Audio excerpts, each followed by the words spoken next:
बर्तमान बहुत बड़ गोटे अपडेट है जहाँकि साधारण निर्वाचन तारीख घोषणा कर सहित ओडिशार जो विधानसभा निर्वाचन होगा जाऊँगी से विधानसभा निर्वाचन भी तारीख घोषणा कर तेज ओडिशा रे केते तारीख रे लोकसभा निर्वाचन हेबो एवं केते तारीख रे विधानसभा निर्वाचन हेबो एवं आपण माने केते तारीख रे भोट देबे एवं केते तारीख रे भोट गणति हेबो पूरा डिटेल आपण माने एई वीडियो माध्यम रे जानि पारिबे। सेति वीडियोटी को शेष पर्यंत देखंतु।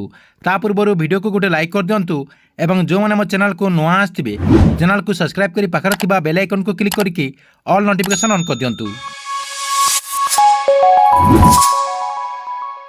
वर्तमान सबु अपेक्षार अंत घटी घोषणा हो जाए 2024 साधारण निर्वाचन तारीख।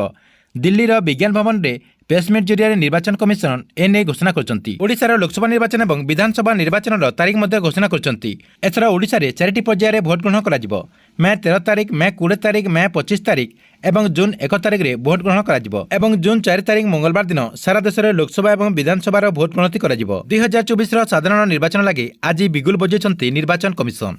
निर्वाचन प्रस्तुति संपर्क में सूचना देते से कहते सर्वमोट देश में 97 कोटी पंजीकृत भोटर रही 97 कोटी भोटर मान 10.5 लाख पोलिंग बुथ रहिबो। भोट ग्रहण पर 1.5 कोटी पोलिंग अफिसर प्रस्तुत रही। भोट ग्रहण पर प्रस्तुत रही 55 लाख ईवीएम। प्रथम थर पर भोट देवे 1 कोटी 82 लाख नुआ भोटर। 18 ରୁ 19 वर्ष भोटर संख्या 21 कोटी रही।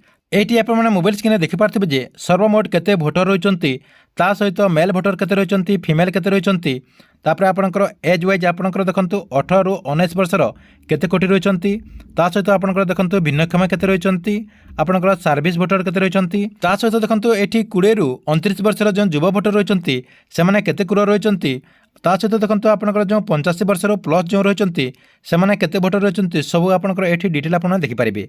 सहित देखंतु एथरा जो आपणकर बोध रहिबो से बोध रे कोन सब सुविधा रहिबो देखंतु। प्रथम देखंतु आपणकर ड्रिंकिंग वाटर सुविधा रहिबो सहित आपणकर टॉयलेट रो सुविधा रहिबो सहित आपणकर सिग्नलिंग रो सुविधा रहिबो सहित आपणकर रैम्प सहित आपणकर जो व्हील चेयर रही व्हील चेयर तापर आपणकर हेल्थ डिप्स एमिति बहुत सारा सुविधा रही सहित आउ कोन अपडेट रही देखंतु। इलेक्शन कमिशन को द्वारा देखंतु 4टी एप्लिकेशन लॉन्च कर जायछि। एई 4टी एप्लिकेशन माध्यम रे आपण सब किछि डिटेल जानि पारिबे। प्रथम एप्लिकेशन रे आपने आपणकर जो बीएलओ को जानि पारिबे आपणकर बीएलओ किए अछंती सहित आपणकर बूथ क्यों जगह पड़िछि सहित आपने आपणकर जो भोटर कार्ड रही से भोटर कार्ड मध्य सेठी डाउनलोड करि पारिबे। तापर देखंतु आपणकर 2 नंबर जो रही 2 नंबर आपणकर जो एप्लिकेशन रही से एप्लिकेशन रे आपने निर्वाचन में लड़ुवा जो पार्टी मैंने रही आपणकर बीजेपी बीजेडी कांग्रेस जहाँ भी पार्टी होते से पार्टी गुड़िकर जो कैंडिडेट रही से कैंडिडेट जदि क्या टंका दौथे कि आपंक नजर किसी जदि खराब काम होची बोली जना पड़े ताले आपण एठी आपणकर फोटो करके सेठी आपने पोस्ट करि पारिबे जहाँ द्वारा इलेक्शन कमिशन को द्वारा 100 मिनिट भितर एक्शन नियाजिबो।